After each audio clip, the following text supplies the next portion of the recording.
ಇವತ್ತು ನಾನು ನಿಮಗೆಲ್ಲರಿಗೂ ವಿಷ್ಣುವಿನ 5ನೇ ಅವತಾರ ವಾಮನನ ಕಥೆ ನಿಮಗೆ ಎಲ್ಲರಿಗೂ ಹೇಳಬೇಕಂತಿದ್ದೇನೆ. ಎಲ್ಲರೂ ಚೆನ್ನಾಗಿ ಕೇಳಿಸ್ಕೊಳ್ಳಿ. ಒಂದಾನ ಒಂದು ಕಾಲದಲ್ಲಿ ಬಲಿ ಚಕ್ರವರ್ತಿ ಎಂಬ ಪರಾಕ್ರಮಿಯಾದ ರಾಕ್ಷಸನಿದ್ದ. ಅವನು ಪ್ರಹ್ಲಾದನ ಮೊಮ್ಮಗನೂ ಆಗಿದ್ದ. ಶ್ರೀ ಹರಿಭಕ್ತನೂ ಆಗಿದ್ದ. ಗುರುಗಳಾದ ಶುಕ್ರಾಚಾರ್ಯರಿಂದ ಮೃತ ಸಂಜೀವಿನಿ ವಿದ್ಯೆಯನ್ನು ಕಲಿತು ನನ್ನ ದೈತ್ಯರ ಅಪೇಕ್ಷೆಯಂತೆ ಸ್ವರ್ಗಕ್ಕೆ ದಾಳಿ ಇಟ್ಟು ಸ್ವರ್ಗದ 33 ಕೋಟಿ ದೇವತೆಗಳನ್ನು ಯುದ್ಧದಿಂದ ಸೋಲಿಸಿ ಸ್ವರ್ಗಾಧಿಪತಿಯಾಗಿದ್ದ. ಸ್ವರ್ಗದ 33 ಕೋಟಿ ದೇವತೆಗಳ ಎಲ್ಲರೂ ಅದಿತಿಯ ಮಕ್ಕಳಲ್ಲವೇ? ನಮ್ಮ ಮಕ್ಕಳಿಂದ ಸೋಲಿನಿಂದ ನೊಂದ ಅದಿತಿಯು ಕಣ್ಣೀರಿಡುತ್ತಾ ಅವರ ಪತಿಯರಾದ ಕಶ್ಯಪರ ಬಳಿ ಹೋಗ್ತಾರೆ. ಅವರು 12 ದಿನಗಳ ಕಾಲ ನೀನು ಹಾಲನ್ನು ಮಾತ್ರ ಕುಡಿದು ವ್ರತವನ್ನು ಆಚರಿಸು, ಆವಾಗ ನಿನ್ನ ಕಷ್ಟ ಪೂರ ಪರಿಹಾರ ಆಗ್ತದೆ ಅಂತ ಹೇಳ್ತಾರೆ. ಹಾಗೆ ಅವಳು ಮಾಡ್ತಾಳೆ. ಸ್ವಲ್ಪವೇ ದಿನಗಳಲ್ಲಿ ಅವಳು ಒಂದು ಮಗಕ್ಕೆ ಜನ್ಮ ನೀಡ್ತಾಳೆ. ಕಶ್ಯಪರು ಸಂಸ್ಕಾರಗಳನ್ನು ಹೇಳಿಕೊಡ್ತಾರೆ. ಆಮೇಲೆ ವಾಮನ ಅಂತ ಹೆಸರಿಡ್ತಾರೆ.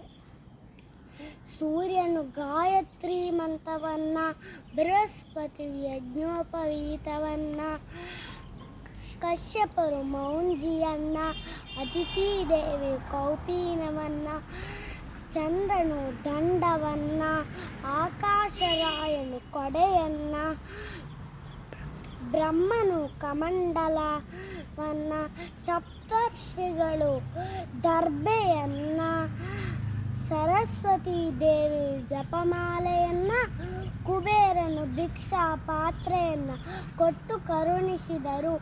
ಪಾರ್ವತಿ ದೇವೇ ಒಟ್ಟು ವಾಮನನಿಗೆ ಮೊದಲನೇ ಭಿಕ್ಷೆ ಹಾಕ್ತಾನೆ.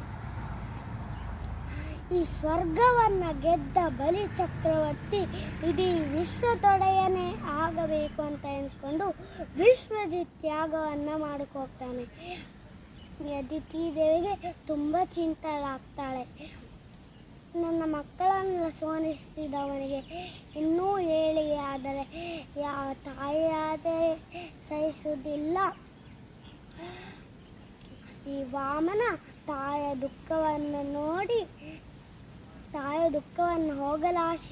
ಹೋಗಲಾಶಿಸಲು, ಆಮೇಲೆ ಲೋಕಕ್ಕೆ ಉಂಟಾಗುವ ಅನ್ಯಾಯವನ್ನು ಹೋಗಲಾಶಿಸಲು